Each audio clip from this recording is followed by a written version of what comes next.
And on a day Scotty Scheffler was put in cuffs in Louisville, Kentucky, 9 to noon celebrates our Minnesota Timberwolves shackling the champion Nuggets from head to toe. It's the Sunday Fun Day feast that makes up 9 to noon. We landed a Game 7, boys, thanks to a 45-point shellacking of the Denver Nuggets. Said no tomorrow scenario indeed is Sunday, and the Champs are 4.5-point favorites. So to celebrate and analyze said feat, today's feast features a man who played in the last Game 7 the Howl endured, and that was 20 years ago. Freddie Hoiberg joins around 10 o'clock. After that, Radio Vox Alan Horton is in studio with us at about 10:20. Then Golden Gophers power forward by day and noted howler by night, Parker Fox analyzes with us at 11 o'clock. With Paul Charchian and Chad Greenway, I'm Paul Allen, and it's time for the Friday Front Court Feast. And let's start here. Paul Charchian, good morning. Good morning. Please give us a quality howl. I was not ready for this, but here we go. Come on, Charchie. Come on. Okay. That wolf might be sick. Chad Greenway, give us a quality howl. Oh, that's so much better. There you go, boy. Now, boys, after after Sauce tweeted, "Snuff films are better than this game," the Wolves went on an 18-0 first quarter run and never looked back. What did you guys think? How do you think we went on Sunday Fun Day? And good morning. And good morning, man. What a fun game last night. God, that was great. I mean, it doesn't seem real, though, right? No. I mean, when you win by 40-plus against the world champs, it just seems like not real, and you got to be a little careful getting too far over your skis with confidence. But, hey, it's Game 7. We're in the fight. And you just know and you're guaranteed that the Nuggets are not going to shoot the ball that poorly ever again, probably in the history of that organization. Right. And but it just happened to be in Game 6, and of course you always like to think you did something about it. But reality is great energy. Loved how they played through Cat quite a bit in that mid post area, and just made a lot of plays. Man, I thought Gobert was really good last night for the first time in maybe 3 or 4, or maybe the whole series actually. So maybe he's getting some sleep now with the baby born. Maybe he's back to getting some rest. Yeah. I thought Ant was Ant, and we need him to be that guy, that dude. So let's go Sunday. One game. All you got to do is win one. There were a bunch of records set last night, including, this is just the ones that I jotted in my notes over the course of either seeing on Twitter, through the game. Wolves, the first team ever, playoff history, to have 2 different 22-0 scoring runs in a game. Staggering by itself. Biggest playoff loss, history of NBA for a defending champion. Wow. Let's go. Happened last night. Wolves set a team playoff record with 66 rebounds in a game. That really was a story, 100%. Absolutely. And, the fact that this team, the Nuggets, could not make a basket. Remember, we rolled into half. It was 40 points. And I'm thinking to myself, that is a massive, massive win. And then the Nuggets scored 30 in the second half. Yeah. Unbelievable. And it changes the whole complexion. I don't think we'd be feeling the same way. It'd have been great. We wanted the Wolves to win, but if they had scratched out a win at the, in the final 20 seconds of the game, it would feel different than this total dismantling does. And I think it's unique because you're going to a Game 7. It's win and go home. You have one game to pour it all out there. You're not going to save anybody. You're not going to rest people. I mean, this is everything you have. And I think I was looking at the defensive tactic of our Wolves last night of how they're going to handle Jokic and are they going to roll the double team, get the ball out of his hands, and they did that and made other guys make shots. And quite honestly, Jokic was still effective because he's always effective. He's just so incredible, but those guys weren't hitting shots. And I think at the end of the day, I'll be very curious to see how they defend him. And then obviously with what Ant has been doing to Jamal Murray at times during the series, shutting him down because he obviously those two are the key. And then their bench has really struggled. So we got to make other guys make shots. That's for sure.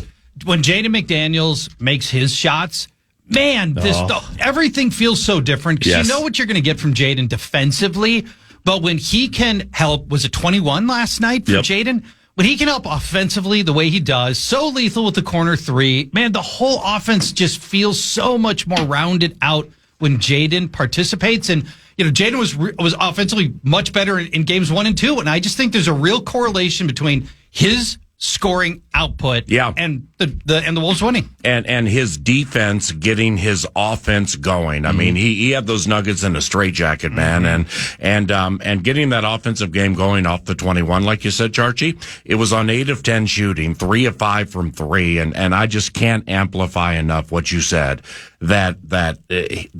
Something close to that transpiring again to win a game 7 on the road. Oh, I mean, seriously, let's go. The like Fred Hoiberg joins 9 to noon at 10 o'clock. He was an ancillary piece. Now, the last time they played, a game 7, 20 years and 2 days ago, he didn't score any points, but he had 6 rebounds, played great defense. But there were games during the postseason where the MV3, KG, Sammy Cassell, and Latrell Sprewell, they would do their thing. But like Hoiberg would hit massive shots in ancillary fashion. And you know how that works, Chad, man. It's like, you come to a game trying to stop Adrian Peterson because he's the star, but there's Bernard Berry getting loose for 99. So Jaden's key Sunday, man. Well, I mean, the NBA game in general it's so much pick and roll, and Ant has the ball in his hand so much that you're going to get guys in the corners that have to hit shots. And we talked about this, I think, early in this series. Because we were up 2-0, because those guys, those role, we call them role players, but Jay McDaniels is he's an NBA role player, right? 3-and-D, but he's got to hit the 3 because he's obviously excellent on defense. And him and Cat, like the way we defend and how hard we play, defensively on the defensive end, you have to stay in the game. Yeah. And Cat and Jaden obviously have struggled with that. The longer we keep them in the game, the better off we're going to be. And sit in the corners, let Ant drive and kick because they've been rolling doubles to him the whole series. So guys got to hit shots at the end of the day, and that's what it's all about. 10 different Wolves were +9 or better. You're talking about the role players. You get 10 different Wolves +9 in this game. Well, and the start in Denver has to be fast. Like, we can't get down and get the crowd going crazy. Yep. You got to start fast. You got to go toe-to-toe with them early. And just, because the crowd's going to be crazy. They want to will this team to a victory. You cannot let them jump on you. You've seen Game 7s when it's all ramped up. This series has been highly competitive. So many good players. But all of a sudden you're down 15 in the first quarter and you can't make a shot, bad possessions, and all of a sudden the game's over in this middle of the second quarter. Mike Connolly was unreal. Had not only a great game offensively, and he sprinkles some of those in, but you just look at the way this offense flowed from the difference between Game 5 and Game 6. Without him and with him, he's our point guard. Yeah. It's just so important to have Mike Connolly in this game. You get all the veteran intangibles as well, but just his ability to run this offense, you can't just plug in, Kyle Anderson at the, and think you're going to get the same kind of production. Edwards after the game, was surprised. I think he only shot 17 times, but Anthony was like, wow, I only shot 17 times. I had no consideration, and this was tongue in cheek, but it had some truth to it too. He was like, I had no consideration of sharing tonight. That was not first and foremost on my mind. And then he said it was great having Mike back because Anthony felt he had to do more to facilitate the offense in Game 5, and it kind of threw him off his game a little bit. So, to your Connolly point, excellent point. He is the quarterback. He is the floor leader. But the over-under Sunday on Anthony Edwards shots, I'm going to lay it at 26. I'm going to make it 26.5 right now, and you can go ahead and bet the under. Yeah, I think what you do when you have Conley back, first of all, everything ran smooth. Nah was off the point because they tried to put him on the point a lot in Game 5 as well, which he's just not the same type of player, doesn't have the same experience, savviness. I mean, Conley is so important to this team.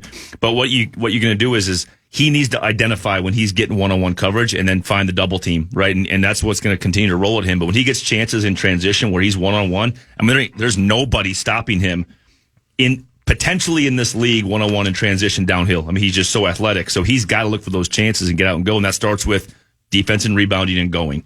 And that's just going to, that's just what it's going to be all about. It'll be fun. PA and Charch feasting on a Friday. T-Wolves throttled the champions last evening by 45 points. We had a back on your feet again montage by the babies. That was the Monday morning montage on a Friday orchestrated by producer Eric Nordquist. Chad Greenway's appearance 9 to noon is courtesy of Grey Duck Vodka and Grey Duck Spirits. We're 13 minutes into the show. Nobody's mentioned Cat's name, and he had a great game too. I mean, basically everybody did. Yeah. But I love that Cat was battling in the paint offensively and defensively, and not drawing all the fouls. Yeah. Right. So he had a foul he didn't have to give at the end of the first quarter, but stayed out of foul trouble, but still had an interior presence on this team. Still got to 3 by halftime sometimes with fouls. He had a little push in the back at the end. He just couldn't help himself with like a minute left and a half. Come on. But, I thought, when Cat starts to go one-on-one when the offense isn't working, he tries to bully through and he starts complaining to the refs. I mean, we've seen this song and dance for years. The reality is that doesn't work in this situation. The more the ball moves, the less we're trying to go one-on-one with him specifically.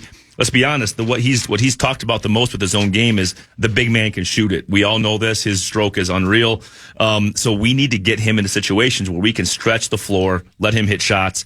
And Nas, I thought him. They were taking advantage of what's the 3-name guy, the Nuggets. I can't think of his name. KC. Contavious Caldwell. Yeah, thank you. Completely dominated him in that mid-post area with Towns, and I thought that was so good to see them just take advantage of. And Nas, I couldn't pull a name for gosh sakes. Nas Reed. Everybody loves Nas, and we loved him last night. But that mid-post area going against Tim KCP was like just bully ball because it was a matchup issue for the Nuggets, and they identified it. They played through it, and that's good coaching. Just looking at the scheme and seeing where can we win here, and then if the double rolls, kick out, hit a three, away we go. Yeah, they would throw. They'd get the ball down to Jokic in the post, and normally he just tears you up any of a variety of different ways from that setup. But here, he wasn't able to back down. Usually it was either Rudy or Cat on him. He wasn't able to back them down. Sometimes we double him, but he had to pass out of that a lot. Yep. And then the guy he passed to miss a shot. Yep. And I think that's about all you can ask in terms of neutralizing Jokic. Well, with Jokic, with Micah Nori, the sideline coach, the 1A to Chris Finch, love him too. He said like during the third quarter of Game 5, or maybe the second quarter, first half, with one of those sneaky little sideline interviews on TNT, and he was like, it's a pick your poison situation. So with Nikola. We opted tonight not necessarily to put him on a 40 and change, but his facilitating gets everybody going. So it's kind of like, all right, man, we're going to pick that poison and we're going to drink it and it ain't going to be good. But in shutting down the others, we think that's going to help us win. Well, then everybody was hitting shots. So they had to alter last night, clearly, with the bodies they were throwing at him. Yep. It's like, we're going to do the best we can here on the best overall player in the world, which indicates the approach to Game 5 probably was not preferred with the way it developed, but that played into frustrating the MVP. So he was not igniting or initiating his offense nearly as much as he's going to Sunday. Well, I think the one thing I was watching the end of that game last night, and you could see they kept going to Jokic on the bench, and he was so upset. And you could see this Game 7's, we all look at Jokic as a game and how he approaches it, and he kind of looks laissez-faire, like he's kind of just chilling, putting up 40 and 15. But he's going to be as motivated as you could ever be, and there's no question about it. This is a prove-it thing for them, for the world champs, to not get knocked out round 2. Pick your poison is going to be interesting in a home environment where they're used to shooting there. They're going to shoot the ball way better than they did. We made those big runs is because they're missing, in some cases, open shots. Yeah. These are NBA players that make open shots like that, 8 out of 10 times when they're on guard or not getting closed out. So you got to expect that we're going to get a massive punch, and where are we going to get our offense? Are we going to flow through Ant, and then can we hit shots? It's going to be a toe-to-toe game. It's going to come down to our defense and rebounding and that energy of just flying around. It's going to be so fun. And please don't allow the refs to get involved. Let's just let this thing play out. I think the NBA's got its rules with the refs, but Game 7s they usually let guys play, and that helps the Wolves more than it helps the Nuggets, I think. Oh, for sure it does. Yeah, when we can get up in people and be physical, defensively and aggressive, and that's what Jaden does. That Cat's going to get away with some stuff, and we have to have that. But that means Jokic is going to get away with everything, including every time he travels. Yeah, which just drives me crazy. Well, that's the NBA, right? Yeah. How much do you think it helps, Chad, that this team's already 1-2 in Denver? And they don't have to, like if this thing had flipped and they had lost the 2, they had lost the 2 on the road, and now you're going, and I guess it would have been 3 on the road. You're going back to Denver again. Well, you've proven you can do it. You've already proven you can win there. You're going to go to the same hotel. You're going to stay in the same environment. You're going to go to the same stadium that you've been playing in. You're comfortable. It's not a home game, but you've now played in that stadium a lot regular season, a lot in the postseason. That's not an issue here. The issue is going to be, can you go in and make shots in a crazy environment and punch them early and stay in this game in the first, get to the second half in the game. That's the key. And then it just turns into possessions, and can you defend and get stops?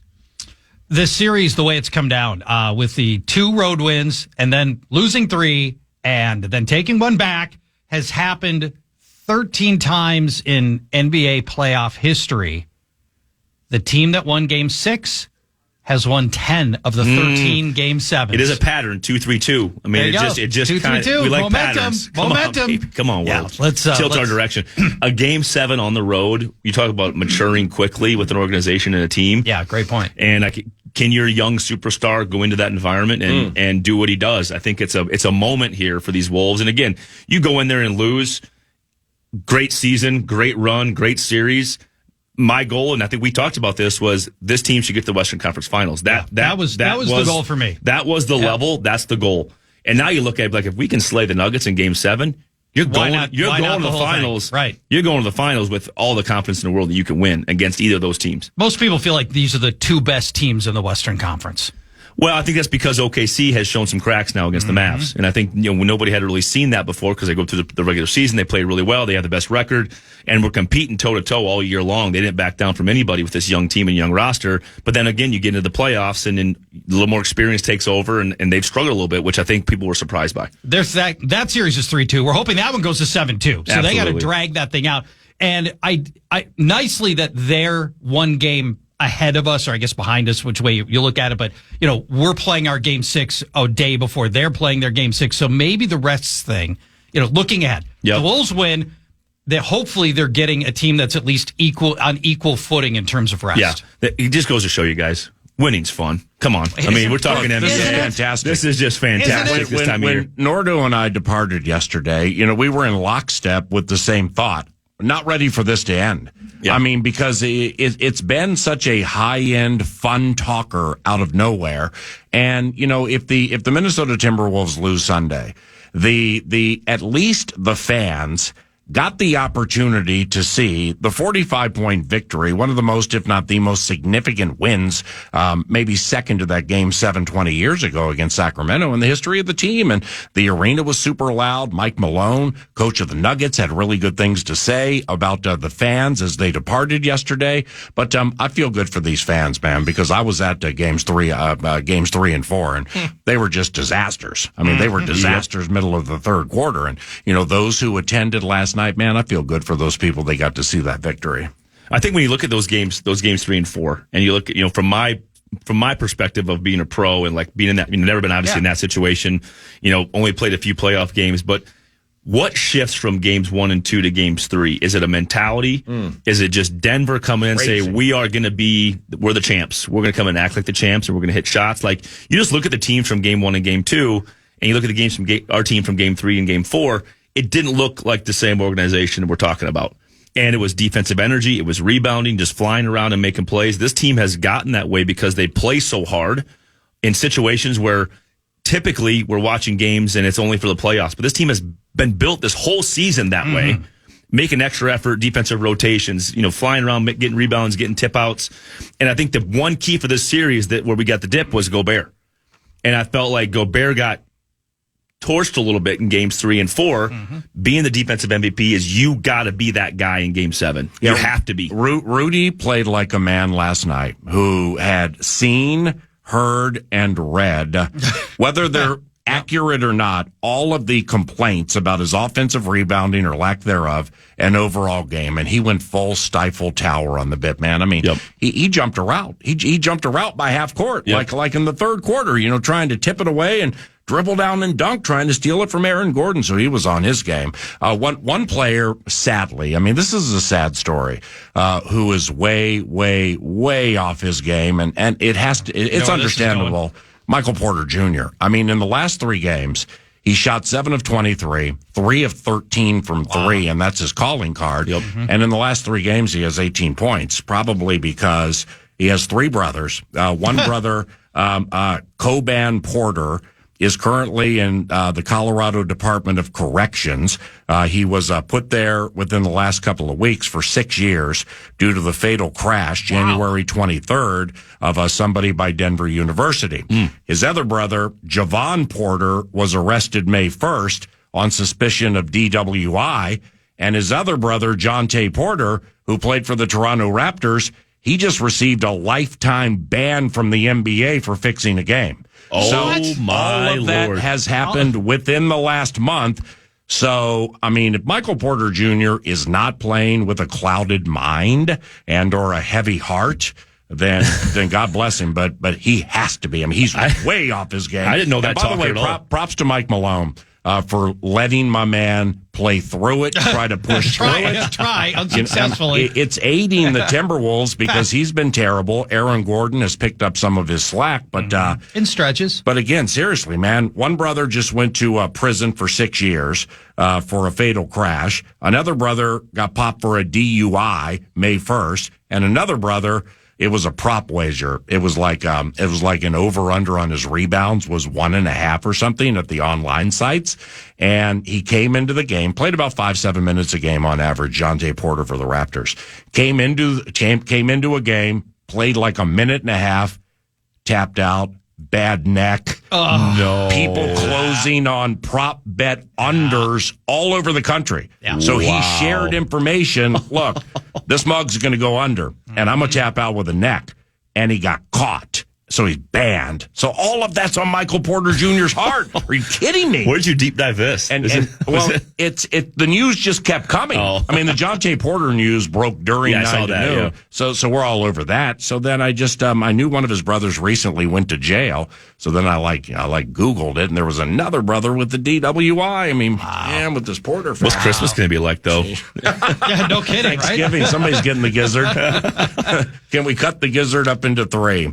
That's Chad Greenway, courtesy of Grey Duck Vodka and Grey Duck Spirits, Paul Charchian, GuillotineLeagues.com, and I'm Paul Allen. This is the Friday football / Sunday fun day / front court feast at FM 100.3 KFAN. Do we have a time for game Sunday? Nordo, do we have a time for Sunday? Let me look quickly, but I looked at it as of this morning, and there was no time. Yep. It's still TBD from my vantage point, fellas. Crazy. Today, courtesy of TimberTech and TimberTech.com on the feast, Charch and I recorded an interview with Fred Hoiberg, former player for the Timberwolves and also the former executive vice president of basketball operations, current coach for the Nebraska Cornhuskers. You see, Freddie was on the last Minnesota Timberwolves team that played in the Game 7 20 years and 2 days ago, so you'll hear that about 30 minutes from now. He'll be followed by Wolves Vox Alan Horton in the neighborhood of 10:20, and then Parker Fox, a power forward for the Golden Gophers basketball team and Elite Basketball Mind, one of the newest main men in the Love Covenant. Parker Fox will join in studio at 11 o'clock. Nordo produces, and I'm Paul Allen. A happy Friday to you, and here comes that cash thing. The Fan, along with BigDeck.com, want to give you a chance to put $1,000 in your hand with the National Cash Contest. Go to KFAN.com, enter the keyword cash, and you might just win some. The keyword is cash, KFAN.com.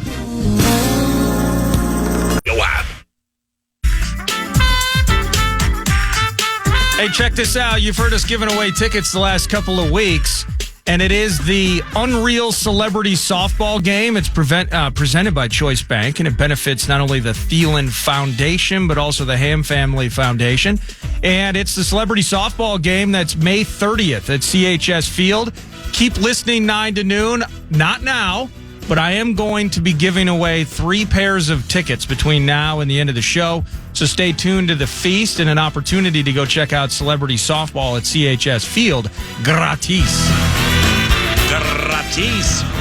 Another segment with 5-2. It's 5-2 Radio. 5-2 being Chad Greenway, courtesy of Grey Duck Vodka and Grey Duck Spirits. The Minnesota Vikings schedule release took place Thursday evening in ballyhooed fashion. And from starting at the New York Giants on September 8th and a couple of home games, then you get A-Raj and the Jets in London at Tottenham Hotspur. Bye after that. Come out of the bye, take on the best team in the NFC North, the Motor City Kitties. You have 3 in a row on the road, Jacksonville, Tennessee, and Chicago, beginning November 10th. 3 in a row at home. Kyler, Cousins, and Caleb. Then you finish up at Seattle, Green Bay here, and at Detroit. Chad, what'd you think?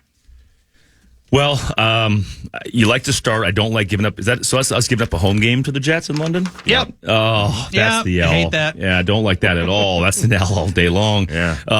But you get I wonder how they'll handle that trip if they go over there for the whole week, full week. Mm-hmm. You want Rodgers back here in our place. Come on. I know. Right? I don't know if this is public information, so therefore let's not go with names or anything. But I don't know how long the team will be staying on the outskirts of London, but it gives you the opportunity to hearken to 11 years ago because we're staying at that same place. Yes, the place that has the vast forest by the practice field. Wonderful. And when you walk through that forest, you're like, wow, what are these stairs? Oh, they're bunkers for where soldiers hid during World War II. Yep. They're all over the place. So it's we're going to that same place. Oh, that's incredible. And I wish I was on the football team. Maybe I can get on there on that plane and get some cargo. Hell yeah. I think at the end of the day, when I'm not a schedule release guy, never have been when I was playing. Really? I don't get, the thing I always look for was, are we playing on the holidays? Yeah. How many night games do we have?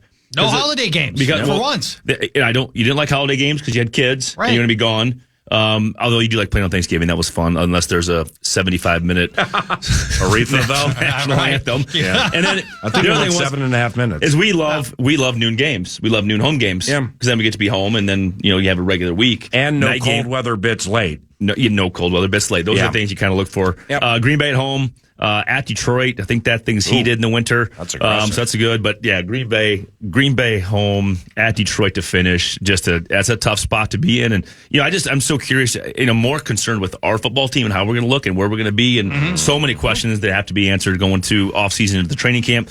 Talk about. I think it's going to be so fun to see how they handle this situation, what they're seeing at practice, and how close are they going to keep this to their vest of what they're going to do.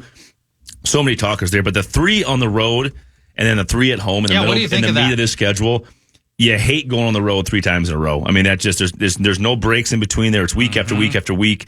At Jacksonville in the middle of seasons is they're noon, which is nice. You get home, you get a full week to kind of recover, which is good. No late games. You're not doing the red eye on a short week, right? But then you get 3 at home.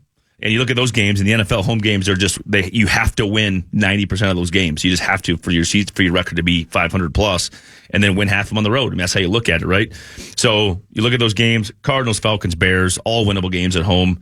That'd be a really nice spot to get on a streak heading towards the end of the season. When I look at the schedule, when they release the schedule, I look at we already know who they're going to play. We just don't know when. I'm looking for what are the streaks of good quarterbacks. I'm looking at the quarterbacks because ideally I want my good quarterbacks at the end of the year where they might be hurt and not playing. And that totally, the Vikings turned into an easy out in December because they didn't have Kirk Cousins. They didn't have their quarterback. With Kirk, the Vikings would have been a very difficult team to beat. So I like to have my good quarterbacks on the back end of the schedule. For the Vikings, it's all at the front end. Yep. Accepting Daniel Jones in week 1. You go Brock Purdy, who looks like a very legit NFL quarterback. C.J. Stroud, who's great. Jordan Love looks like he's going to be very good. Aaron Rodgers, Jared Goff, Matthew Stafford. Damn. That is a run. Yeah. I mean, that's, What about Anthony Richardson? Yeah, we don't know. We're going to put a question mark on Anthony Richardson. Because it's Lawrence after that, and Lawrence is... he's not really of the first overall pick variety like Joey Burrow or anything, but he's still fair country. Absolutely. He's fair country. Man, that's a long stretch. To get to Will Levis when I'm really feeling good, I'll take my chances with Daniel Jones in week 1. Yeah. Will Levis is your new Jeff Fisher. Yeah. Will Levis is your new Jeff Fisher. He's my whipping boy. Just 8-8 always. That's 10. That's week 11 to get to Will Levis. That's a long stretch of good quarterbacking. I think one of the reasons you probably think that way, at least this year, is because we just don't know what we have. Mm-hmm. I think that's the way I'm looking at this season coming up. Is for the first time, and really this is obviously post Kirk Cousins, we just don't know what we have yet. Yeah. And I think defensively we have some really exciting things happening. We have a year 2 of this system. Love that Harry is in the fold. I love that we have some veterans coming back. We got to find some young kids outside that can cover. But reality is it's year 2. So we kind of know what we're going to look like and what direction we're going to go there. Offensively, though, we just have so many things that we have no idea of. So, you look at these games, it's like, well, You could find the loss the other day. I saw your tweet. I still can't. Still can't find the loss. Yeah, returned from the Space Needle early this morning, thus the ratty voice. Brought the Apache Military 80 by 100 binoculars to the Space Needle. Searched all throughout the Puget Sound. Couldn't find it. Even at Seattle on December 22. Now, what I could find was a situation with the Vikings where, like we have a collection. It's like we don't have a stable of tight ends or a room of tight ends. We have like a collection. We have like a boutique with tight ends. Yeah. Because they just signed Bobby Tunyon. They just signed Robert Tunyon, the former Green Bay Packer and Chicago Bear. So now the Vikings with tight ends roll with currently Josh Oliver, TJ Hawkinson, Samus Reyes, Johnny Munt, Nick Muse, Bobby Tunyon, and Trey Knox, undrafted from South Carolina. If you're Trey Knox and you see all those names, I'm like, what am I doing? What am I doing pretty here? good if you can get there, right? Just keep showing up. That 100K and all the comps and everything. But man, look at all these tight ends. Robert Tunyon's on our team. Yeah, I love him. He was a Vikings killer for some reason. I feel like he always caught big balls against us. He makes some plays. What's the reason for that? Is that obviously the reaction to Hawkinson? Is it a reaction to how we're going to use these tight ends within our scheme? Is it how we see our quarterback situation playing out? Where we need to leverage those guys more often. There's got to be some reasons there, right? And I think it's probably leading due to the injuries. One of the other things about the schedule that I wasn't crazy about, I want to see Caleb Williams in like week 2 and week 6. Yeah. Right? I want to see Caleb before he's comfortable in the NFL. We get Caleb week 12 and week 15. We'll see if he's still starting by then. Right. You think he might have been benched by then? Come on now. Think about that. I mean, say something happens to Brock Purdy in the preseason or week 1, then the week 2 could be Sam Darnold versus his former team, the Niners, and Joshua Dobbs versus his former team, the Minnesota Vikings, week 2 at U.S. Bank Stadium, the House of Pain. All right, in closing, are you watching any Caitlin Clark, or are you done with the vibe? No, yeah, I've been watching. Watched last night. Me too. I watched both games, or at least most of them. Yeah, the foul trouble last night obviously caused some issues. But I mean, they're on her, though. Yeah, they're on her. Yeah, they're on her, man. You watch her run through the key, and she leaves the paint feeling it. Yeah, I think there's a little bit of understanding of what did we think was going to happen when she walked into the league. You knew it was going to be physical. You knew, obviously the league is different. You're a rookie. It's all new. But again, it's going to be more physical. Nothing's going to be easy. Now, the best thing that this league can do is let her get 30 and 12 every night. Let her. Yeah, those veteran ladies are really on board Now, for listen, that. hear me out. Okay. Right now, again, they're competitors. This league is highly competitive, and they're expanding. I mean, things are really rolling right now, which is awesome. Diana Taurasi wants to kill her. Yeah, but you think about this this league is incredible. We've had a great historic run here at the Lynx, but she moves the needle with attendance and ticket sales and putting people in stadiums. Greater good. And you are chartering flights. Like you can't. So let her win. I know that this is a bigger picture than just one player. Okay, John T. Porter, are you here to fix games? No. But you can win and let her get 25. Okay. They won by 40 last night or whatever it was. Hey. Yeah. I'm just saying. Well, it's crazy too. That game, Connecticut on Tuesday night, they had 2.1 million average viewers, which set a record for ratings on ESPN platforms. But this is where it is. It isn't just one player, but it kind of is. 2.1 million. The second game with the defending champs. Yeah. 460,000. Yeah. And we were 2 of them. So there's still that massive drop off in contrast in terms of I love Caitlin Clark, want to see what the Iowa girl can do in the WNBA. Yeah. And then just watching the WNBA in general. Was that Prime though? Because it was on Prime last night, and that could be a barrier. Well, I was just talking about the doubleheader that they had, the second Got game. it. Oh, I see what you're saying. I see what you're saying. Yep. I saw the get-in price to go see Caitlin Clark, $4. Jeez. Where? For the game last night. Wow.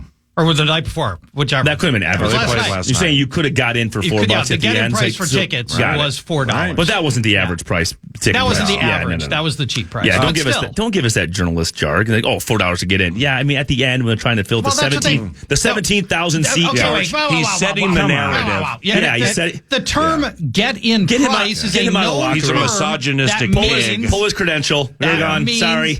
Yeah. It was 60 to get into the Wolves game last night. So, I mean, any of those moments, you have an opportunity for a cheap ticket. Thank you. Gray Duck Spirits. Sorry about the last 3 against the Yankees, but I'm sure the Bomba Juice was still good. Anything coming up? We prefer 12 to 13 game winning streaks at Target Field, but no, Target Field's been just absolutely awesome and electric like it always has been. Good. I routinely get pictures of friends in the Gray Duck deck saying, "Why aren't you making my cocktail for me today?" And I'm like, I'm you can't hire me to go out there and be full time. They work too hard. I've worked the Gray Duck deck. Those guys grind out there. Shout out to those boys and ladies out there that just grind at the Gray Duck deck. It's an awesome experience. Go buy yourself a ticket, get into the game, and go sit in the left field porch and enjoy a Bomba Juice on me. Come on. Good seeing you, brother. You too. And we'll see you soon, all right? That's Chad Greenway, and Chad Greenway with Gray Duck Vodka and Gray Duck Spirits. Around the corner, the fan has learned Scotty Scheffler is out of handcuffs. And we have much more to share walking up to Fred Hoiberg, joining 9 to noon. At about 10 o'clock, you're listening to KFAN. All righty.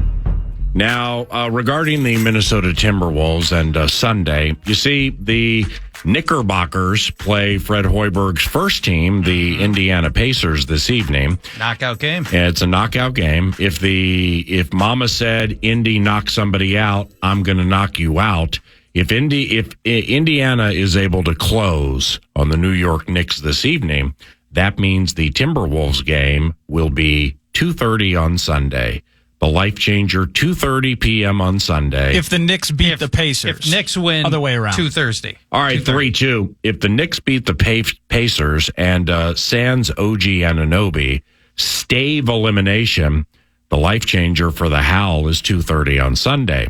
If Tyrese Halliburton and Mr. Neesmith and the gang close on Tibbs' team tonight, then 7 o'clock will be Game 7. Did I lay that out okay that time? Well, it'd be the Knicks closing out the Pacers. They're up 3-2. Oh, they are. Oh, yeah. You're right. My bad. I just felt with all those injuries to the Knicks that it was 3-2 the other way. So the Knicks are on the road. No, it's Hartenstein. I mean, those offensive rebounds keeping the train moving. Yeah. Just remember the take that transpired the other day, 9 to noon, from yours truly.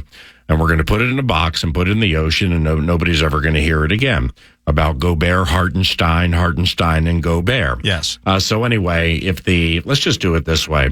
If the New York Knicks close out the Indiana Pacers this evening, what time's the Wolves game on Sunday? It'll be at 2:30 p.m. Central. And if it goes the other way, 7 o'clock Central for the Life Changer, and here they are. Which is, by the way, it's a little odd that if there's only one game to be played that day, then they're going to do it in the middle of the afternoon instead of taking the prime time Sunday. I guess that you would think the NBA, if there's only ABC one prime game, time you would Sunday think night. But that's if there's 2 games, right? All right, 3-2. So what exactly happened with Scotty Scheffler? Well, I got this from Jeff Darlington, who was on site at Valhalla. Watch the whole thing go down. Location of the PGA Championship. He was there. Breaking news, world number 1 golfer Scotty Scheffler has been detained by police in handcuffs. This is his Twitter account, at Jeff Darlington. Detained by police in handcuffs after a misunderstanding with traffic flow led to his attempt to drive past a police officer into Valhalla. The police officer attempted to attach himself to Scheffler's car. Apparently, Scheffler drove off with the policeman on the car. That's a visual. Only about 10 yards or so, but still all the same. And Scheffler then stopped his vehicle at the entrance to Valhalla. The police officer then began to scream at Scheffler to get out of the car. When Scheffler exited the vehicle, the officer shoved Scheffler against the car and immediately placed him in handcuffs. He's now being detained in the back of a car. Unless that photo was AI or Photoshopped, he was brought to the police station, booked and put in clothing in orange. Yes. But now he's back on the course. And so I've seen some things floating around that he may have even actually been charged. Yeah. Like felony counts based on. He was charged 2nd-degree assault of a police officer, 3rd-degree criminal mischief, reckless driving, and disregarding traffic signals from an officer directing traffic. The assault charge is a felony. The others are misdemeanors. Yeah, and it sounds like there was miscommunication or just blatant misunderstanding. By the way, all of this is happening. Apparently, there was a tragic auto accident near the golf club. Somebody died. What? And so lanes closed off, road closures, and via ESPN this morning on Get Up. I'm just going to play. I haven't listened to it yet, but here's Jeff Darlington vocally explaining. We get to hear how he saw things unfold with Scheffler. Well, Greeny, as you could see in some of that footage, it was a very chaotic situation this morning already outside of Valhalla Golf Club as police were responding to a separate incident down the road. It resulted in road closures and ultimately was only a situation where officials and players could get to the point where they could even approach the Valhalla entrance. But what happened next was certainly surreal. There was a bus that did not have a driver in it that was still sitting outside of the main gate of Valhalla Golf Club. Police were trying to figure out how to get that bus moved. Scottie Scheffler was in a vehicle 2 behind that bus. Scheffler attempted to drive his car on a road that was jammed with vehicles onto the side median. Plenty of space on that median where Scheffler could move his car around toward the entrance. Yeah. A police officer in a yellow jacket like those ones you're seeing there approached Scheffler's car, told him to stop. Scheffler continued to drive his vehicle, at which point the officer attached himself to Scheffler's car. Scheffler's vehicle then drove another 15 to 20 yards, making the left into Valhalla Golf Club before coming to a stop. At that point, the officer took his flashlight and started to bang on Scheffler's car, telling him to open the window or open the door to get out of the vehicle. Scheffler lowered the window. The officer then ripped the door open, pulled Scheffler out by the arm, pushed him up against the vehicle, placed him in handcuffs. At that point, I approached Scottie Scheffler and the officers. Scheffler turned at me and said, "Can you help me?" No, that's true. Right. Well, and then according to ESPN.com, according to Darlington, an officer instructed him to back away. Said officer said, quote, "You need to get out of the way. Right now, he's going to jail, and there's nothing you can do about it." Wow. Shouldn't he have at some point played the don't you know who I am card? Yeah, right. Don't you know I'm the number one ranked golfer in the world? That'd work great on video. Yeah, people love that. I mean, in some ways, if there was miscommunication, he didn't know who he was. Once the cop takes a ride, I think he's going to be in cuffs. I think once the cops on the vehicle, and I thought it was just 10, he said 20 yards. Right. Once you take the cop for a ride, you might be getting cuffed. But I That's think a crazy it sounds situation. like the cop jumped on his car. Right. Which is a little bit different. I mean, it sounds like he dragged a cop the way people are reporting it, but I think the cop, from the sound of it, the cop jumped on his car. Now, still, you should stop. Yeah. Do not drive with a cop on your car. I think it's I tend not to drive if anybody jumps on my car, at least until I've identified them. I really hope as the news cycle continues with this that we don't learn. Detective Gillis has 500 on Xander Schauffele. I always love that one. To win the PGA. Fred Hoiberg, former member of the Timberwolves, current Nebraska Cornhuskers basketball coach. He was part of a Timberwolves team 20 years and 2 days ago that beat Chris Webber, Peja Stinkovic, Mike Bibby, Doug Christie, Vlade Divac, and the Sacramento Kings. And Charch and I recorded an interview with the mayor earlier. We play that next.